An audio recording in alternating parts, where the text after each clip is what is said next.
Hi guys, and welcome to Reality with T. So I'm doing a late night video because people were hitting me up asking me what I thought about Chris and Paige. So that's why I'm trying to get my lighting together. So just bear with me, okay? So I didn't even talk about last week with Chris and Paige, and that's gonna be really quick. But first, before we get started, please like the video, comment when you're done, subscribe to the channel, hit the notification bell, please share. I appreciate all of your support.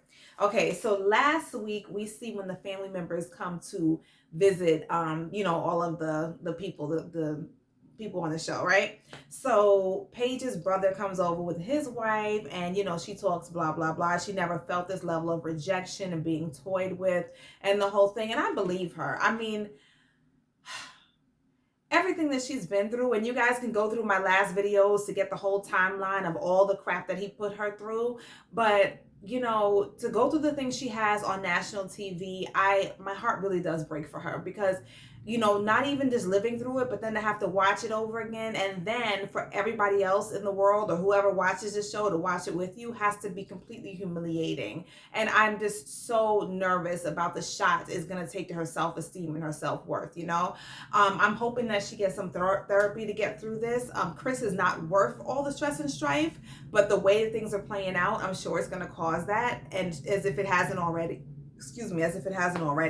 So basically, she explains that, like, he never did the bare minimum. She feels disrespected. She feels like she's lost herself in the process. The brother reassures her it's not your fault. You tried, embrace the struggle. You're going to end up better in the end. He gave her good advice. For some reason, everybody that comes in to give their advice as a friend, they all sound like therapists this year. But they all are giving pretty good advice. He wasn't upset about it, which was kind of weird. I know that there's a camera in everybody's face, so they have to kind of put on a show, but he was supportive. So Chris talks to his mother, and this is what I saw people in the blogs talking about it. Like, his mother didn't even, whatever. So, Chris talks about, he says, I'm afraid that my mother's mouth is gonna be kind of reckless or whatever, but she was really pretty calm. He says that he told his mother that he tries to call her, but she wouldn't take his calls. Of course, he leaves out everything else he put Paige through, of course, because remember, he never takes any accountability for anything that he does. So, the mother agreed. She was like, rightfully so. All the stuff you put her through, you have a baby on the way. Why should she take your calls? You know what I mean? So this is the first time we actually see the mother see Paige's side of the equation somewhat. Remember, she's only getting half of like 1/3 of the story anyway, right? So, he says that he was open to trying, but, he said that he wanted a divorce, and the mother seemed shocked about that. Like, really, you're going to divorce her? She was like, she's a sweet girl, the whole thing. But, the mother seemed like she was kind of used to his antics. She wasn't really shocked. It feels like he takes her on an emotional roller coaster as well. Everybody was kind of upset at the mother. Like, why didn't she come down on him? Why didn't she hold him accountable? Why didn't she say this and that? The thing is, when we see people on this show, his friend who was the pastor, Pastor Cal, whoever he's talking to, whenever we see them hold him accountable, he acts out like a 2-year-old. He gets up, he leaves, he shuts down the conversation, he, does something or says something idiotic, whatever it is. She knows her son. She probably doesn't want to get him to that place. She doesn't want to look crazy. She doesn't want us to see him act crazy on camera toward her because she knows how he can get. So she was just trying to keep it calm and cool because people forget that there are like 6 people in the room watching this conversation. So she's probably like, okay, she's probably uncomfortable. She's not used to the cameras. And she also knows that my son is going to make a damn fool out of me if I try to hold him accountable on TV and he acts like a damn fool. You know what I mean? So she already knows where it can go. And she also knows that everything she says is going to go in one ear and out the other. So she just like laid low and, kept it cool. Either way, this episode, right? This is when Dr. Pepper and Dr. Cal talk to everybody. Now, with every other couple, Dr. Cal talks to the women, Dr. Pepper talks to the men. For some reason, they have Chris continuously talking to Dr. Cal. I would have rather him talk to Dr. Pepper because, to me, Dr. Cal comes down hard, and this whole thing, they probably wanted to say, oh, he can handle this black man. You know how they do. But Dr. Pepper also holds them accountable, and she can come down hard as well. So we see her talking to Paige this time, because they didn't put her with Chris, right? And, she just says it flat out. Paige is talking about, how she feels about everything. And Dr. Pepper says, well, he's an extraordinary narcissist, which is what we know, right? She says, you should not have accepted that. You need to know that you are enough. You're way more, you deserve way more than what he is offering you. You know what I mean? And, she asked her with the same question that I think we all wanted to know. Why did he want you to meet Mercedes in the first place? And I think he wanted her to meet Mercedes just to see if they would fight over him. You know what I mean? Just for some attention, just for a little bit of, just to feed his ego. You know what I mean? So, Paige brought up him buying a car from Mercedes, buying her a Mercedes. And she was like, I guess she's trying to figure out why he's doing certain things. And this is the kind of guy where she may never find out why he does anything. I don't even think it matters at this point. What's done is done, and you need to just move on from it. You know what I mean? What's the purpose of him buying the car? And the doctor's like, he did that just to hurt you. And like I said before, it was almost like he enjoys stabbing, what they say, twisting a knife, stabbing her with a knife and twisting it, and just watching her be miserable. I don't know why, because she really has never done anything to him as far as we know. Maybe she and him, I think both of them are very different people off camera. We don't know the real Paige or the real Chris. You know what I mean? But for some reason, he keeps just trying to like, dig a hole in her, you know what I mean, and just kind of see her suffer. And he seems to like it, because at the end there's always a smirk, you know what I mean? So, Dr. Pepper advised her, keep your boundaries. Pretty much don't have any contact with this dude. Don't take his calls, don't take his texts, don't entertain him, because he is getting off on you entertaining him. She says, the questions that you have, even if you get the answer, they won't change anything.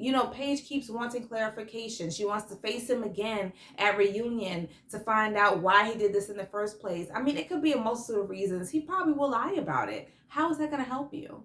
You know what I mean? Then we see Chris with Dr. Cal, and he comes in almost an hour late, which it just speaks to his narcissism, his inability to be empathetic, his lack of respect for anybody. Not only is this everybody, all the producers and everybody in the show waiting to film him at the time that was set, but this Dr. Cal is an elder. I see him as an elder. I think he's actually younger than I think, because on that new show he's coming out on, he lost weight. He looks like sleeker. He looks, a little handsome. Maybe he's like early 50s. I mean, I thought he was older, but either way, I just found it very disrespectful. He just kind of came in like, oh, everybody's waiting for me, now the show can start type of thing. It was just very disrespectful and inconsiderate. So, he talks about how they both look good on paper. That's what he keeps saying. We look good on paper, but in real life, if I were at a bar or a restaurant, I would not approach her. And Dr. Cal says why, and he says because of the face. And he talks about it as if the face is not attached to her body or the person that she is, because of the face. And he wasn't attracted to her face. And I would never, he says, he now challenges the experts of all the beautiful black queens in Atlanta. You guys couldn't come up with anybody else. You couldn't come up with anybody better than this.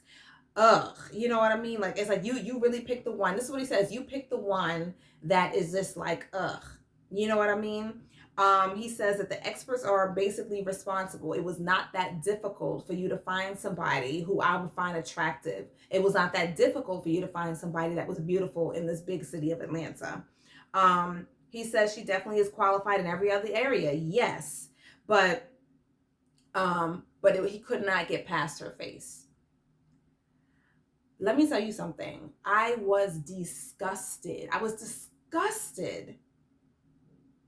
By the way that he would talk about the woman. Number one, she wasn't too unattractive for you to have sex with her multiple times every night the first few weeks of this experiment, right?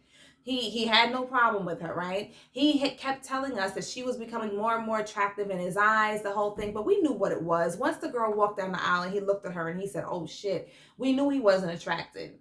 Okay, you have the right to not be attracted, but I just don't feel like you have the right to be this disrespectful and humiliate the girl who did nothing to you. You know what I mean?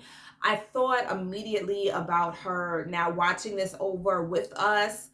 with the rest of the world, not knowing what was said, and then having to see somebody talk about your physical appearance, your face like this in front of on national TV, and to have to hear it over and over again, and now to have all these blogs, all these people talking about it, that has got to feel awful. And I really hope, like I said, I hope that she gets some therapy, so that she has good, strong people around her that can support her after this, because this woman has been torn down, humiliated, for no reason. You know what I mean? I'm also a little disappointed that TLC even aired this little piece of it, because it just didn't need to be said. It didn't need to be shown. We already know Chris is an asshole. I think they did it to show how much of an asshole that he is, but it also, in the same respect, is how do we think is going to affect her self-esteem? You know what I mean? For her now, once somebody starts talking about, oh, this person unattractive, now everybody want to go see who they talking about, Now everybody wants to judge. Oh, she's pretty, she's cute, she's whatever. Oh, I see what he's talking about, blah, blah, blah.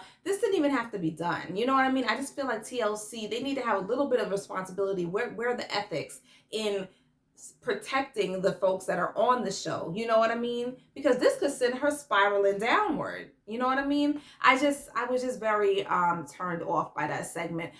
Dr. Cal didn't come down on him as hard as maybe Dr. Pepper would. Maybe he was taken off guard by it, but he definitely, to me, I thought he would have said to him, that's disrespectful and you need to stop right now. You know what I mean? Like he really should have held him to that, because he's acting like a 3-year-old. He talks like he's a 3-year-old. He articulates himself like he's 2 years old. Like he just really, for him to think that he is so hot and he has so much going for himself, and he's, I'm so rich and handsome and successful and this and that. He really is a very unattractive person outside and in, because I don't find him attractive on the outside either. He keeps the steady confused look on, like the boxer look that you just got boxed up on your eyebrows and you're confused about everything. That's what he looks like to me. And then obviously his personality really sucks. You know what I mean? So sucks for Mercedes if she is really having a baby by him, because this is not a good look. Okay, ain't no amount of money in the world, whatever he says he makes $500,000 a year, whatever he says, it's not worth it. Okay, he ain't worth it. So anybody right now, I'm glad that everybody in the blogs and vlogs and everybody is tearing him down, because he needs a little bit of humble pie. You know what I mean? Like you're nothing to write home about. Okay. So either way, Dr. Cal talks about, talks about the way he is in relationships. And he's like, this is like the third or fourth time you've been engaged. Maybe you need to think about the way that you're in relationships with people. And of course, he doesn't think there's anything wrong with anything he's done. He said he handled the situation to the best of his ability. And you know what? Pastor Cal said, really, really, really? And I'm thinking maybe he did.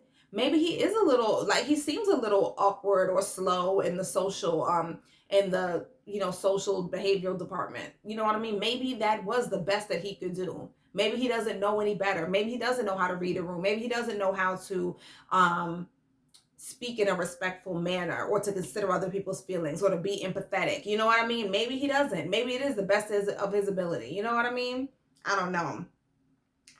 Pastor Cal challenges him about buying the car from Mercedes, and Chris was just kind of like, well, she could have come with us. I invited her. At this point, Pastor Cal was like, okay, this dude is a clown. Like, really, what was she gonna do? While you buy a new car, I'm your wife, and you buy a brand new Mercedes for a baby mama who is only 8 weeks pregnant. The child is not here yet. What was she supposed to do? Like, you're trying to make a mockery of her. You know what I mean? For some reason, like, I don't know, it's just kind of sick. It's almost like I'm not attracted to her, so I'm gonna just keep punishing her.